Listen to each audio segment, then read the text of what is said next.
Let's make some delicious chicken tacos with a green salsa. I'm going to be using Fire Smoke Society's taco seasoning packets to season up the chicken. I'm using chicken thighs, once cubed up. Go ahead and season them up and then set those aside.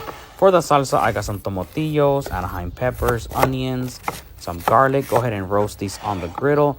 Once nicely roasted, go ahead and add them to a blender. Blend them up until nice and smooth and then set it aside. Chicken goes on next on the griddle under high heat. Once the chicken is nice and crispy, go ahead and warm up some tortillas and load those on up.